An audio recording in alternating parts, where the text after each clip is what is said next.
আমরা এই শুধুমাত্র কাঁচা খাবার খেলে আমাদের যতটা নিউট্রিশন প্রয়োজন আমাদের শরীরে সেটা পাবো তো?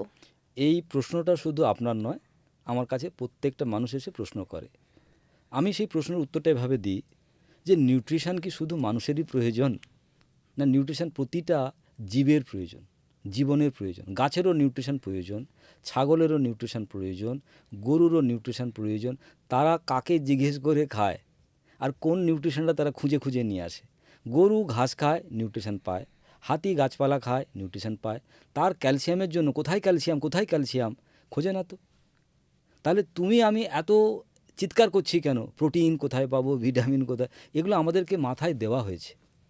প্রোটিন, ভিটামিন, মিনারেলস প্রতিটা খাবারে তোমার যে খাদ্য তালিকা বা প্রকৃতি যে খাদ্য তালিকা আমাদের জন্য পাঠিয়েছে বা আমাদের দিয়েছে, যেটা আমরা খেতে পারি, সেটা খেলে তোমাকে চিন্তা করতে হবে না প্রোটিনের জন্য, ভিটামিনের জন্য, মিনারেলসের জন্য। কারণ দীর্ঘ 5 বছর আমি তো আমার উপরে প্রয়োগ করছি, আমি তো বেঁচে আছি। না প্রোটিন, না ভিটামিন, না মিনারেলস খুঁজে প্রকৃতির খাওয়া কাঁচা ইজুগল টু বাঁচা করেছি, বেঁচে আছি।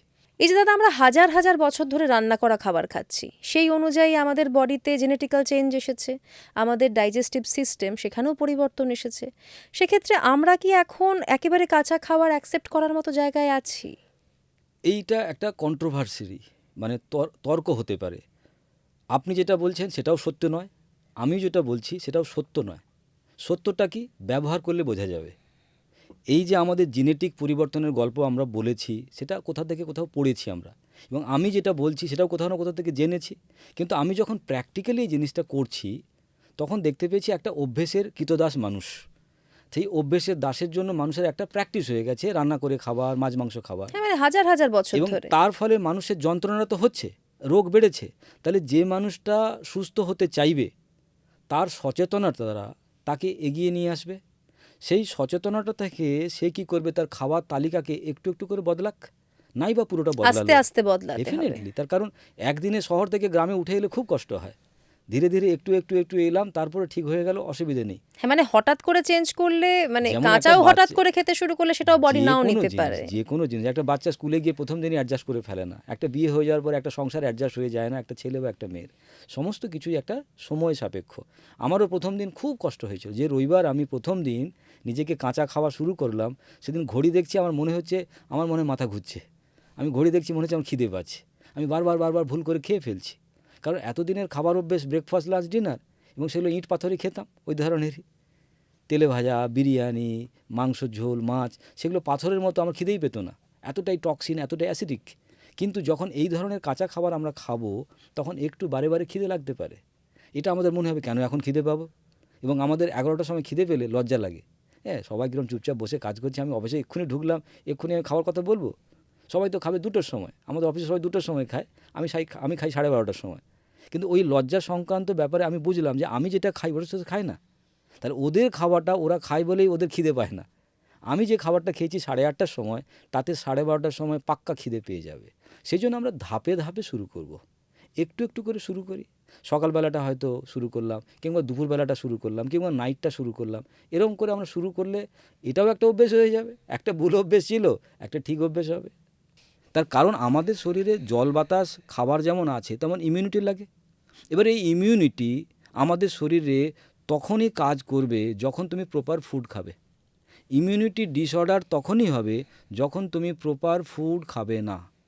তাহলে আমাদের শরীরে ইমিউনিটি ডিসঅর্ডার হয়ে গেলে তুমি ওষুধ দিয়ে কী করে ঠিক করবে? কারণ ইমিউনিটির পায়ে না ধরলে তোমার রোগ সারবে না। তাহলে রোগ প্রতিরোধ ক্ষমতা যদি নষ্ট হয়ে যায় তাহলে তো খুব কিছুই হচ্ছে সমস্যা। না। তাহলে সেই জায়গা থেকে ইমিউনিটিকে স্ট্রং করতে গেলে তোমার লাগবে কি? তোমার ফুয়েল, এনার্জি। এনার্জি কোথা থেকে পাবে? ওই যে বাঁচা ইজ টু কাঁচা, ওই কাঁচা খাবারের মধ্যে থেকে। এবারে হয়তো অনেকে প্রশ্ন করতে পারে, আমি কি করে করব, আমি তো 30 বছর এগিয়ে এসেছি, এটাই ভালোবাসি। তাহলে একটু করে শুরু করা যেতে পারে, যে অ্যাটলিস্ট আমাদের ব্রেকফাস্ট, লাঞ্চ, ডিনার আছে, সেখানে আমরা ব্রেকফাস্টটা চালু করি, কিংবা লাঞ্চের আগে আমরা 50-50 করি। হাফ আমরা ভেজিটেবল একটা স্যালাড বানিয়ে নিই, শসা, গাজর, বিট, টমেটো, ধনেপাতা, পেঁয়াজ, এগুলো খেতেই পারি। তারপরে হয়তো একটু নিরামিষ খাবার খেলাম।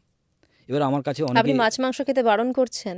একদম ডেফিনেটলি। তার কারণ যদি আমরা দেখি, মাছ মাংস যারা খায় তারা হচ্ছে কার্নিভোরাস অ্যানিম্যাল, আর যারা গাছপালা খায় তাদেরকে বলছে Herbivorous। Herbivorous animal.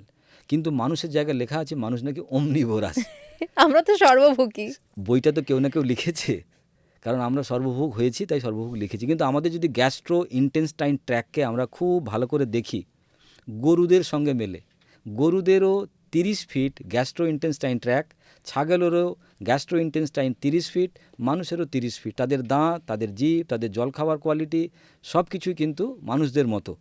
আবার যদি বাঘকে দেখি যারা মাংস খায়, তারা কিন্তু গিলে খায়, তারা চিবিয়ে খায় না, এবং তাদের যে গ্যাস্ট্রো ইন্টেস্টাইন ট্র্যাক সেটা কিন্তু মাত্র 8 ফিট।